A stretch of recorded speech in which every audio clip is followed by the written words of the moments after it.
through my homeschooling children and guiding others in homeschooling, I've had mentors, and you have been one of my mentors. I really struggled with homeschooling my son on reading and writing, and it wasn't fun. One of the first um, products I got from you was a book of memorizing poetry. Hmm. And it was fun, it was energetic, and my son was, he loved music and that tempo and that beat and that of poetry. Yes. And so that helped him. And I want to say it was like 6 when we started doing the poetry. And one of your guidances was read your children books above age or grade level to help build vocabulary. Absolutely. And that just helped me a lot. And now today we have more people homeschooling than ever before. Do you have advice for them when it comes to when to homeschool children? There are so many people now I'm watching on social media, and what do I do for my 2-year-old? And I'm like, make mud pies. They're not relating to me very well.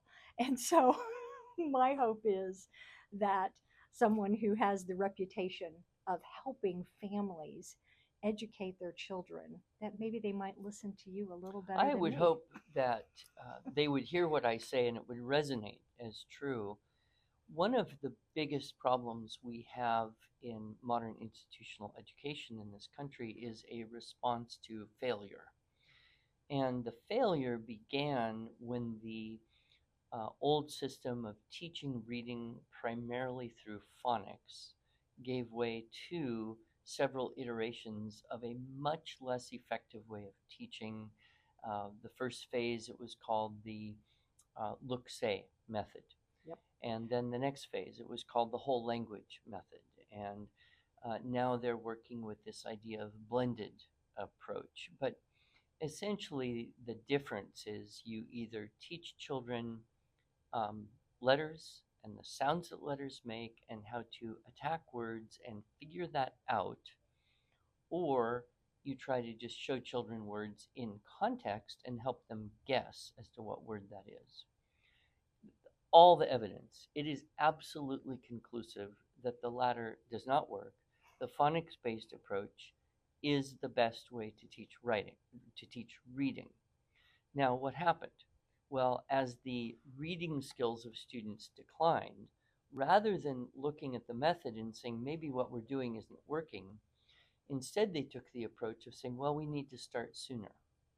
Our grade 3 kids aren't reading. We need to push heavier in grade 2. Well, that's not working. We need to push it more into grade 1. Well, that's not working. We need to push it more in kindergarten. Well, that's not working. We need to push it into pre-K. I mean, honestly, the idea of a pre-K reading curriculum should not exist. Yep.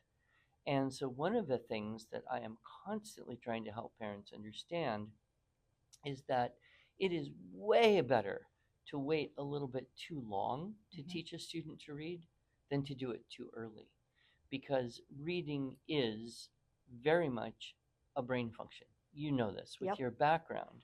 And so you can, bang your head against a wall using every great reading program there is out there and still fail to teach a child to read according to the schedule you want to have. Yep. Why? Because they don't have readiness. They're not neurologically apt for that yet.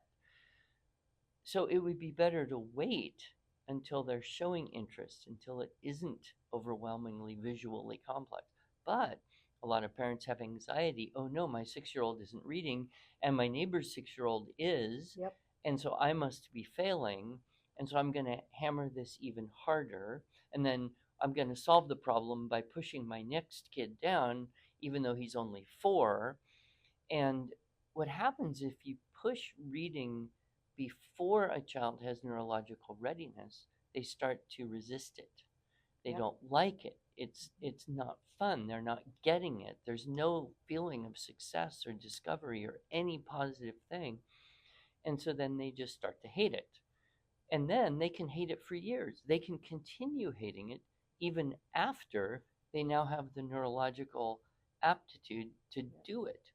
So when it comes to teaching reading and academics, the honest truth I would like all homeschooling parents to get is it's way better to be a little later, go a little slower, have a little less stress than to push it too early and create this intense dislike for all things school or academic. And I see that happening so often now in our, modern world where everyone's just very anxious. Yeah.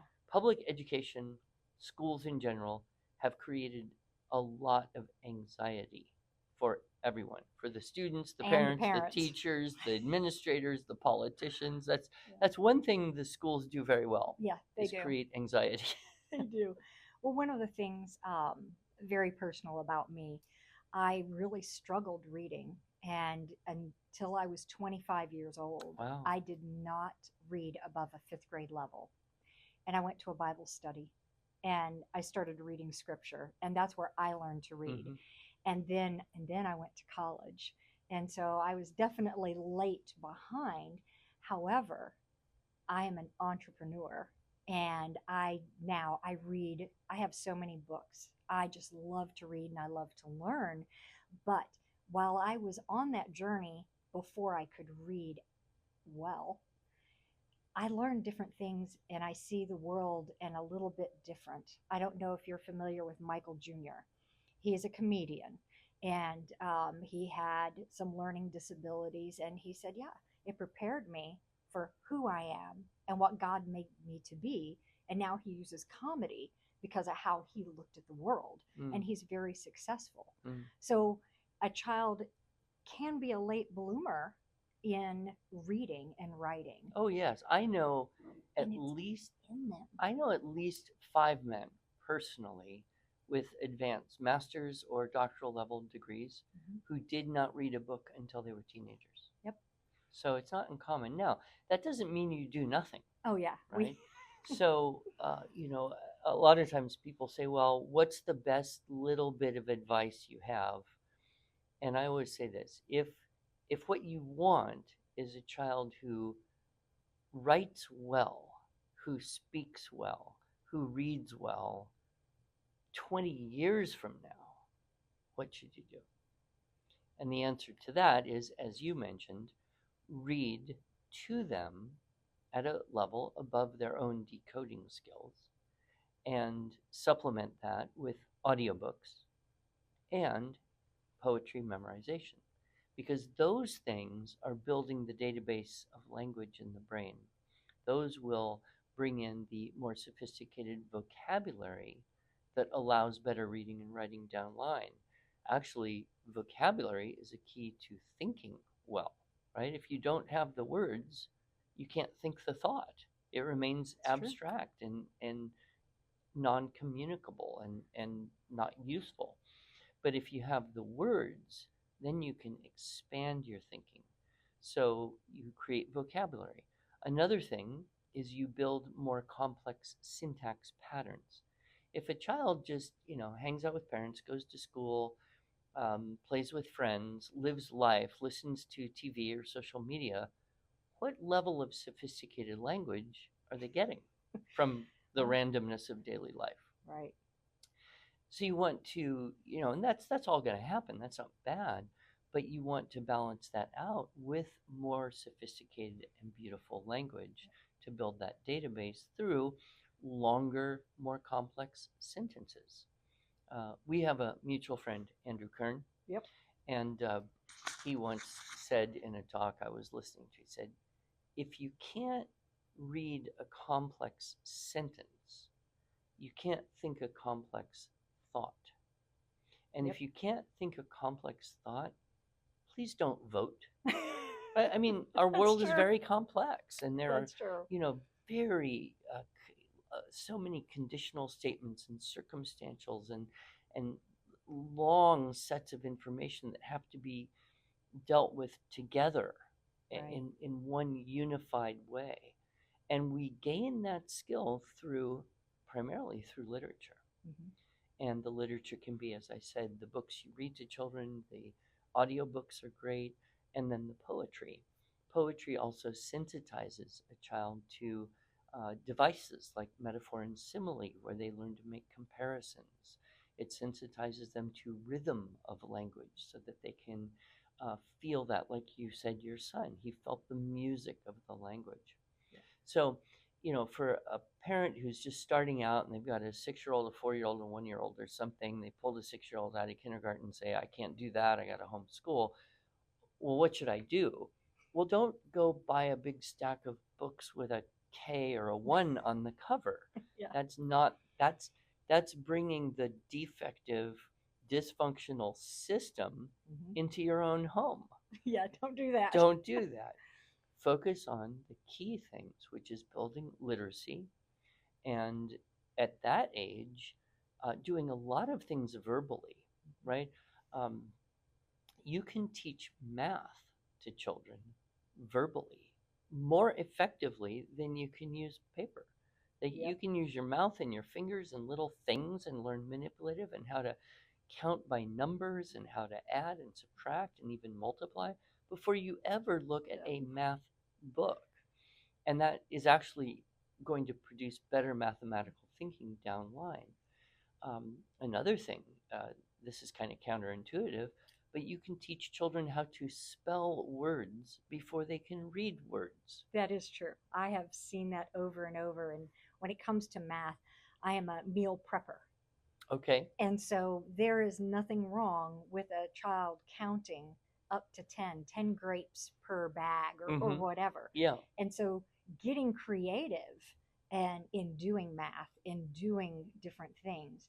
I remember one time I had my children draw a leaf. And then we went outside and we took a hike. We got a leaf, and then we did a comparison. There was fun. there was no veins in my children's leaf, and it was because that's what they saw in school. Right, but that's teaching attentiveness and observation skills, which are really kind of at the core of future learning. That's right. I'm sure you and maybe some of your viewers here have come across Charlotte Mason's approach to home education. And one of the things that I think she teaches very well is the importance of cultivating attentiveness through time in nature. Yep. And we talked a little bit on the side about the problem of bringing screens, making screens the way that young children are experiencing learning. And I'm very, very frightened by this idea, because it's not only harmful for them visually, it's actually hyperstimulating, and so they then become less able to notice things in the world around them. I notice in the grocery store is where I have triggers, I guess I'll call them, or I get emotional when I see someone giving their child an iPhone or an iPad to look at, and the child is like this the whole time, not aware of surroundings and facial expressions and then the frontal cortex. Anyway, yeah, that's where I go. Everyone who's done any research at all on this admits the fact that screens are not good for young children. They're probably not good for anyone, but at a certain point they just become an absolute necessity. So another thing I would say to a family just starting out on homeschooling is, don't look for online software, online programs to teach basic skills like reading and writing and math. The best way to learn that is through the mouth, the ear, and the eyes on paper. And of course, kids like to watch movies, and there are lots of good educational documentary and video things available. I'm not saying none of that, but what I am saying is, don't let screens eclipse the humanity of the learning experience that we have. So, the foundation of good reading and writing is better listening and speaking. Yes. Right? Because, you think about it, when you read, you're going to read along, see a word, try to figure out what it is, and then you're going to compare what you think it might be with your database of known vocabulary. Yep. If you don't know the word, how are you gonna read it? You might be able to quote sound it out. You might be able to quote guess from the context. But if you don't know it, you don't know it. Right. And so reading vocabulary is almost entirely dependent upon the vocabulary acquired auditorily. Yep. Spoken vocabulary, entirely dependent on auditory input. But even when it comes to writing, again, when you're writing, what are you doing? You're talking to yourself. Right. You got to write an email. What am I going to, what we actually say, what am I going to say in this email? Yep. And we say it, then we hear what we heard ourselves say, and then we hold that in our brain, in our memory, long enough to then go wrestle those words onto paper or onto a screen. And, at our age, we've been doing this so long, it's rather automatic. But for young children, you think about it, it's insanely complex. Yes. You have to find an idea, speak it into existence, hear what they say, hold it in their memory, and then go get all the technical information, how to make letters and words and punctuation, what gets capitalized and all that stuff, and try to get that idea down before they forget it. Yep. Then they got to go get the next idea in the sequence and do that whole process again and again and again. No wonder it's exhausting. Yep. And if you have a child with any kind of learning challenges, whether it's, dyslexia or dysgraphia or ADD or, a spectrum issue of some sort, and that whole process isn't functioning smoothly, if there's a breakdown, they have to go back and start all over again. And it can become incredibly frustrating. And it's a meltdown in the home, and it can be difficult. My son had Asperger's, sensory processing disorder, and ADHD. Mm-hmm. And then I became part of a brain integration program. And in 9 months, the pediatrician removed all of those things. So having those meltdowns and all the emotions and all the things, and that's kind of what started me on a journey of how can we solve this problem. The other thing that I see, and I would like to empower parents, when your child can read at age 3, it's like there is this whole societal cheerleading section. Wow, your child is so. And then if a child goes into school and they're really good in math, oh, your child is, all this praise and approval. And the child is hearing that language. Mm-hmm. They're hearing everybody's happy because they can do this and this and this.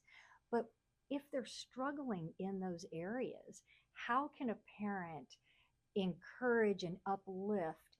And in my business, what I was doing was I would tell parents, when they're doing something great, I don't care how small it is, call me, tell me, because your child can hear better. Yeah. Not talking to them, call somebody, talk about them, your child's going to hear it just well. Yeah.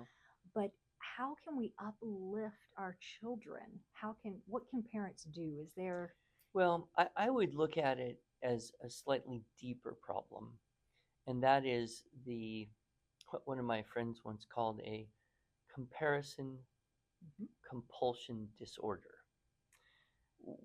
Great and title. It exists mainly because we've developed an education system, which is very modern, by the way. I mean, if you look at almost all of human history, this did not exist. No, it didn't. But a system that is based on comparing children by age, based on age. So we began to age segregate children. We then began to teach them in age segregated groups. We then began to impose this kind of meritocracy philosophy into age segregated groupings and compare children's reading or writing or math or physical skill or whatever based on age. And this is fundamentally disordered. Yes. And disordering to the soul. And we are commanded essentially in the Bible not to compare ourselves with each other. So parents will walk up to me at a convention or something, and they will very often say, well, took our kids out of school, we've been homeschooling now 6 months, I'm a little worried about my 4th grade boy, I think he's behind. Okay, so my response to her is, behind whom? Yep. Where did you get the idea that there's a norm for fourth grade? And it doesn't mean anything. It just means you're approximately 10 years old. And this is so deep in our psyche. It is really hard to to extract those fibers of erroneous thought when we look at our children. We just feel compelled to compare them based on age. Yep. I did a keynote talk at a convention for homeschooling families with special needs. So there's everybody there, from Down syndrome to cerebral palsy to severely dyslexic or dysgraphic, autistic, anything you could come up with, there were families there. And I said in that talk, I said, every parent would be a better parent, every sibling would be a better sibling, every family would be a better family, every teacher would be a better teacher, every administrator would be a better administrator, and every politician would be a better politician if everyone had a brain injured child in their home. Why? Well, one reason is you would all develop compassion and selflessness in a way that most people don't really have a chance to unless they have someone that they need to make sacrifices for. But additionally, when you have a brain injured 10-year-old child and you're clear that this is a brain injured 10-year-old child, you're free of having to compare that 10-year-old child with other people's 10-year-old children. That makes sense. And that freedom then allows you to think about everything differently. Yep. And then I pointed out, not only do you all have brain injured children, every parent in the world has brain injured children, because all of us, however old we are brain injured. We're all brain injured at birth, right? Yes, I mean, that's because true. on one end there's neurologically flawless, Mm-hmm. nobody's there. Nope. On the other end is comatose. Yep. Everyone's somewhere in between, right? That's true. So if you can get that idea that everyone's neurology is different, then you can teach at the point of need. And the only thing you should be comparing is a child to himself, Yep. to herself. So 6 months ago, what did you do for reading and writing and math and general knowledge and life skills? Now, 6 months later, have you made progress?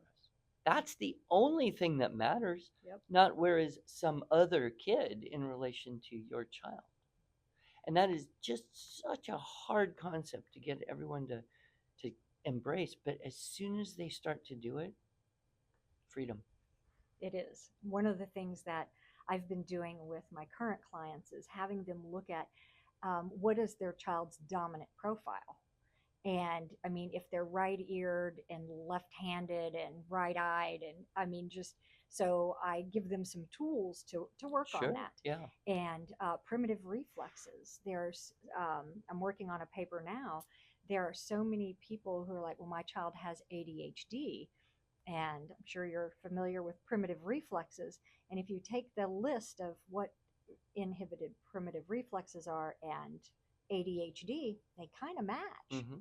But one of them, physical exercises, can take care of the problem. The other one, you must have a mental diagnosis. Right. And then you have to have medication. And You walk down a medications. path. And when I know of a young man, when he was 4, the pediatrician said he had ADHD at 4. Mm-hmm. And at 21, after finishing pilot school, he could not get a pilot's license. Because of the diagnosis at 4? Because of ADHD. Well, that might be another bit of advice I would give is don't rush into the world of getting professionals to diagnose and prescribe. Right. We live in a society that wants a quick solution to every problem. So, you have indigestion, take a pill. Oh, you have a headache, take a pill. Oh, you have a problem, spend money. Oh, you go to the expert. Yep. And as we've talked a little bit before, so much of everything is just driven by profit, commercialism,